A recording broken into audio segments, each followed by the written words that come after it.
तो dear students, हम कर रहे हैं आज cell EMF, internal resistance and terminal voltage part 1 मैंने किए यहाँ पे, और बैटरी फुल होने की वजह से वो पूरा नहीं हो पाया। तो पार्ट 2 जो आप जरूर देखें, इसका जो बेसिक कंसेप्ट मैं लेके आपके पास आता हूँ, जो वहाँ से आपको एमसीक्यू आ सकता है, कॉम्पिटिटिव एग्जाम में क्वेश्चन आ सकते हैं।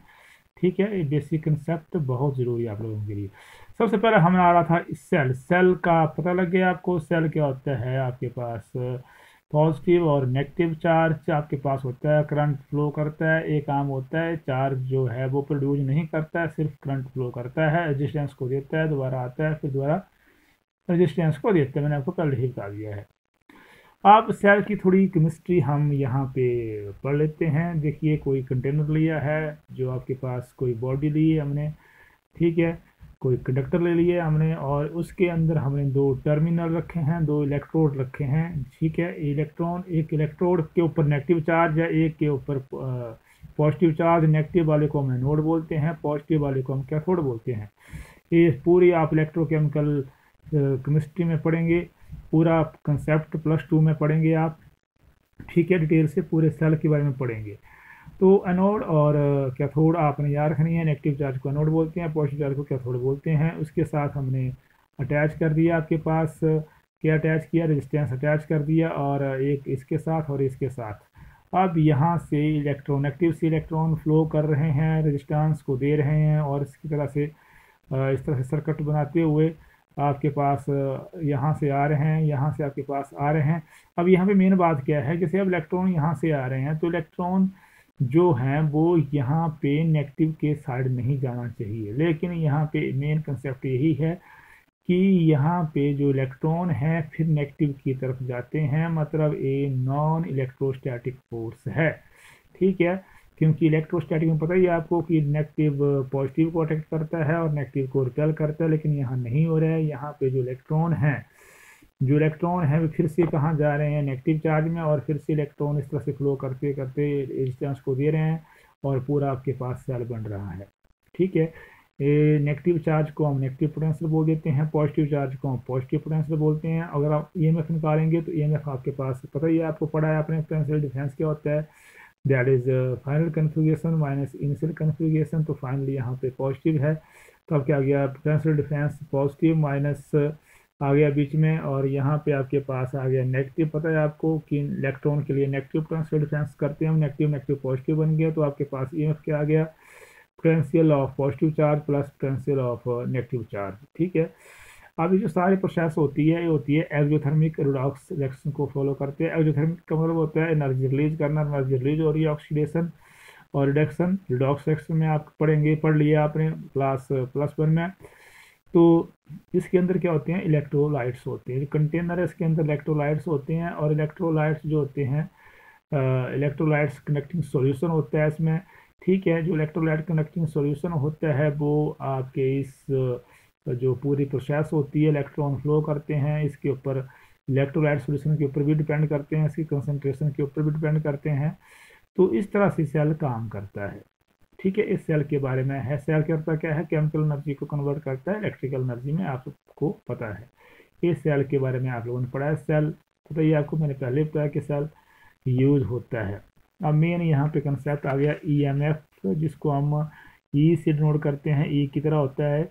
तो इलेक्ट्रोमोटिव फोर्स क्या होती है? इलेक्ट्रोमोटिव फोर्स सिंपल सी बात है, दो चीज़ें आपने याद रखनी है, पोटेंशियल डिफरेंस। अब इलेक्ट्रोमोटिव फोर्स को हम पोटेंशियल डिफरेंस भी बोलते हैं, लेकिन फ़र्क क्या है?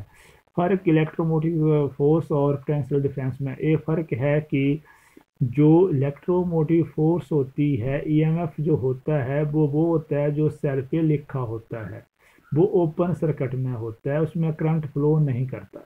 ठीक है, जब करंट नहीं फ्लो करेगा तो आपके पास वो होगा ईएमएफ, बोलेंगे हम उस पोटेंशियल डिफरेंस को, ओपन सर्किट होगा, और क्लोज में आपके पास हम बोलेंगे पोटेंशियल डिफरेंस। ठीक है, तो ईएमएफ हमेशा ज़्यादा होगा पोटेंशियल डिफरेंस से। जो ईएमएफ लिखा होगा ओपन सर्किट में होगा, वो हमेशा क्या होगा, जरूरी बात याद रखने के लिए, ईएमएफ हमेशा ज़्यादा होगा, ग्रेटर होगा, मोर होगा किससे, पोटेंशियल डिफरेंस से। तो आपके सेल के ऊपर लिखा होता है 12 वोल्ट। इसको मैं थोड़ा समझाने के लिए, ये आपके पास यहाँ पे मैंने एक फिगर बनाई हुई है।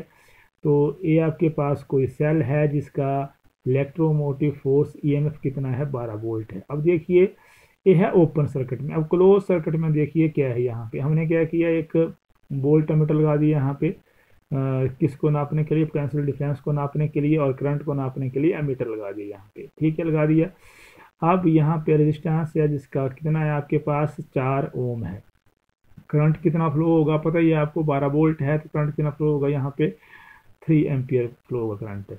3 एम्पियर करंट फ्लो हो रहा है, तो आपको पता है V equal to I R होता है, तो 4 इंटू 3 आपके पास 12 आ गया। ओपन सर्किट की बात है, ठीक है। ये हमारी एक्सपेक्टेशन है, ये मान रहे हैं कि अगर आपके पास 4 ओम का रेजिस्टेंस है तो उसमें 3 एम्पियर करंट फ्लो करना चाहिए। इसको मेजर करने के लिए हमने एमीटर लगा दिया। एमीटर बोल रहा है कि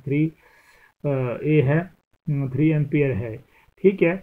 अब होता क्या है, ये पॉजिटिव है नेगेटिव है, होता क्या है देखिए, रियलिटी में क्या होता है, रियलिटी में क्या होता है कि जैसे ही यहाँ पे क्लोज सर्किट आपके पास आ जाता है, क्लोज सर्किट ले लिया हमने, यहाँ बैटरी लगा दी है, सेल लगा दिया है।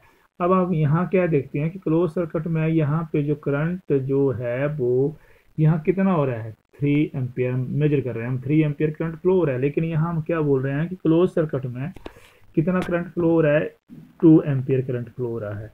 2 एम्पियर करंट फ्लो हो रहा है, मतलब क्या हो गया इसका मतलब ये हुआ कि 4 आपके पास रेजिस्टेंस कितना है, 4 का 4 इंटू 2 कितना हो गया, 8 वोल्ट आ रहा है आपके पास। जो मेजर कर रहे हैं वो हम 8 वोल्ट आ रहा है कि 8 वोल्ट जो है वो क्लोज सर्किट में करंट फ्लो हो रहा है। तो यहाँ से 2 एम्पियर जाएगा, यहाँ से 2 जाएगा, ठीक है, 2 एम्पियर जा रहा है। अब बाकी जो बच गया वो कहाँ गया, ठीक है। अब आ गई आपके पास नई टर्म इंटरनल रेजिस्टेंस। यहाँ एक इंटरनल रेजिस्टेंस बैठा हुआ है सेल के अंदर जो करंट को खा रहा है, जो इसको करंट को खा रहा है। तो यहाँ पे कितना रेजिस्टेंस होता है इसका, 2 ओम रेजिस्टेंस, मान लीजिए इसका कितना रेजिस्टेंस है 2, तो 2 इंटू 2 हो गया 4 वोल्ट ये खा लिया इसने, 4 वोल्ट रेजिस्टेंस ने खा लिया। कितना बचा, 8। सेल खरीद के लाया 12, जिसमें ईएमएफ 12 वोल्ट था, लेकिन आपके पास जो एक्चुअल में जो आपके पास यूज करने के लिए जो आपके पास यहाँ पोटेंशियल रहा वो कितना रहा, 8 वोल्ट ही रहा। तो ये फर्क है ईएमएफ और वोल्टेज में। और यहाँ पे जो फर्क आता है किसकी वजह से आता है, इंटरनल रेजिस्टेंस की वजह से आता है। किसकी वजह से आता है, इंटरनल रेजिस्टेंस की वजह से आता है टर्म आपके पास। ये इंटरनल रेजिस्टेंस इसलिए बोलते हैं हम क्योंकि ये सेल के अंदर ही होता है, ये सेल के अंदर ही होता है, ये आपके पास सेल के अंदर होता है। और ये जो है कुछ जैसे इलेक्ट्रॉन है उनको खा लेता है, और जो करंट है उसको खा लेता है, और बाकी जो बचता है वो आपके पास आता है। तो ईएमएफ इसका 12 वोल्ट था, लेकिन क्लोज सर्किट में ये 8 वोल्ट ही बचा। इंटरनल रेजिस्टेंस आर से इसको स्मॉल आर से डिनोट करते हैं। तो ये ऑब्स्ट्रक्शन हो गई, इतना इसने खा लिया, ठीक है। अब यहाँ से देखिए फ्रॉम फिगर 1 से लें हम, वोल्ट क्या है आपके पास, V इक्वल टू ई आपके पास आ गया, ईएमएफ कितना है, ईएमएफ आ गया पास 2A आ गया, 2A करंट इंटू कितना रेजिस्टेंस है इसका आपके पास 2R है, ठीक है। इंटरनल रेजिस्टेंस कितना है, 2R है, तो आपके पास 2A इंटू 2R कितना आ गया, ये आ गया आपके पास 4R बन गया आपके पास। I क्या है, यहाँ पे रेजिस्टेंस है, और आई यहाँ पे आपके पास करंट आ गया, आर आ गया इंटरनल रेजिस्टेंस, और ई आ गया ईएमएफ। तो देखिए आपके पास कितना वोल्ट आया, आपके पास ईएमएफ कितना था, 12 से 4 चला गया तो कितना बचा, पोटेंशियल डिफरेंस 8 ही बचा आपके पास। कितना बचा, 8 ही। तो एक्चुअल में कितना पोटेंशियल बचा इसके पास, 8 ही बचा। 8 पोटेंशियल पे ये काम करने वाला है। बाकी इसका क्या था कितना, ईएमएफ 12 था। तो ईएमएफ हम हमेशा अपनी याद रखनी है कि जो ईएमएफ होता है वो ओपन सर्किट में होता है वो ज़्यादा होता है, और पोटेंशियल डिफरेंस जो क्लोज सर्किट में होता है वो कम होता है। और जो इंटरनल रेजिस्टेंस है ये डिपेंड करता है फैक्टर के ऊपर, ठीक है, डिफरेंट फैक्टर के ऊपर डिपेंड करता है। इंटरनल रेजिस्टेंस किन किन फैक्टर के ऊपर डिपेंड करता है, इंटरनल रेजिस्टेंस वो मैंने आपको बता दिए थे किसके ऊपर डिपेंड करता है, एरिया ऑफ इलेक्ट्रोड के ऊपर करता है, डिस्टेंस बिटवीन इलेक्ट्रोड के ऊपर करता है, कंसंट्रेशन ऑफ इलेक्ट्रोलाइट्स कि इलेक्ट्रोलाइट की कंसंट्रेशन कैसी है, मटेरियल कैसा है, ठीक है, उसके ऊपर डिपेंड करता है, और टेम्परेचर के ऊपर भी डिपेंड करता है। तो यह सेल ईएमएफ था पढ़ा हमने, और इंटरनल रेजिस्टेंस और टर्मिनल वोल्टेज। टर्मिनल वोल्टेज क्या हुई? टर्मिनल वोल्टेज आपके पास वो वोल्टेज हुई जो क्लोज सर्किट में बची। कितनी बची? वो आपके पास 8 वोल्ट बची आपके पास। वो कितनी बची? 8 वोल्ट बची। उसको बोलते हैं हम टर्मिनल पोटेंशियल डिफरेंस। ये जो टर्मिनल हो गया, टर्मिनेट हो गया, कुछ 12 में से जो 4 टर्मिनल हो गया, जो बाकी पोटेंशियल डिफरेंस बचता है, टर्मिनेट हो गया, जो बाकी पोटेंशियल डिफरेंस बचता है उसको हम बोलते हैं टर्मिनल पोटेंशियल डिफरेंस। 12 ईएमएफ था लेकिन 4 खा गया इंटरनल रेजिस्टेंस। बाकी जो रेजिस्टेंस, बाकी जो वोल्ट बचा आपके पास, वो बचा, वो that is terminal potential difference. ठीक है, तो ये टर्म में आपको समझ आ गई होगी। अब मेन आपके पास देखिए क्वेश्चन आता है पेपर में कि define the internal resistance and show the relation, और ये भी आता है कि derive the relation between the terminal potential difference, cell EMF of the cell and internal resistance के बीच में आता है। ठीक है, यहाँ पे जो डायग्राम है, आपने जो डायग्राम बनानी है, आपने यहाँ पे जो मैंने डायग्राम दी है वो नहीं बनानी है, आपने डायग्राम बनानी है। किसकी डायग्राम बनानी है? बुक की। जो बुक एस दिनेश की है, ए वाली डायग्राम आप लोगों ने बनानी है यहाँ पे। ठीक है, तो ए वाली जो डायग्राम बनानी है आपने, इसको आपने बनाना है। इसमें 2 प्रकार के सर्किट दिए हैं। एक में आपके पास ओपन है, एक में आपके पास ओपन है, और एक में क्या है? क्लोज है। यह हमने की लगा दिया है, इसमें ओपन रखा है हमने, और एक में कर दिया है क्लोज की, इस की को क्लोज कर दिया है। तो 2 केस हमने लिए हैं, एक में ओपन सर्किट लिया है जहाँ की ओपन है, दूसरे में क्लोज है। ठीक है, ईएमएफ को समझने के लिए हमने एक किया हुआ है। तो डायग्राम आपने बुक से बनानी है। तो मैं बात कर रहा हूँ कि हमने क्या ले लिया? सेल ले लिया ईएमएफ का। ठीक है, ये ले लिया, इंटरनल रेजिस्टेंस स्मॉल आर ले लिया, connected with external resistance R के साथ कनेक्ट किया गया है। ये हाई रेजिस्टेंस वोल्टमीटर इसमें हमने कनेक्ट किया हुआ है। और की के है, जब ओपन है आपके पास तो करंट आपके पास फ्लो नहीं करेगा, जब क्लोज हो जाएगी तो करंट आपके पास फ्लो करेगा, पता ही है आपको। ओपन में ईएमएफ आपके पास में कोई भी करंट फ्लो नहीं करता है, सिर्फ क्लोज में फ्लो करता है करंट। ठीक है, तो टोटल रेजिस्टेंस ले लिया हमने सर्किट का, that is R plus R. क्यों है आर प्लस आर? क्यों है? क्योंकि आर और आर सीरीज में है। ठीक है, potential difference across the register, internal resistance क्या होगा पता ही है आपको? आर इज क्या होगा आपके पास? Potential difference that is equal to I R होगा, स्मॉल आर आपके पास आ गया। अब आपके पास no I is equal to E upon R plus R आ गया। क्यों आया? मैंने बोला है कि E that is the potential difference. तो बी आपको पता है बी क्या होता है? आई आर होता है। ठीक है, यहाँ बी की जगह ई है। ठीक है, तो आई यहाँ से क्या होता है? ई अपॉन आर होता है। तो आई ई यहाँ पे आपके पास ई अपॉन आर आ गया। बी अपॉन आर आता है, लेकिन यहाँ पे बी क्या है? ई है, तो ई अपॉन आर आ गया। ई रह गया, आर क्या आया? आर आपके पास आ गया internal resistance plus external resistance, that is R plus R. ये हमने निकाला हुआ सीरीज में है।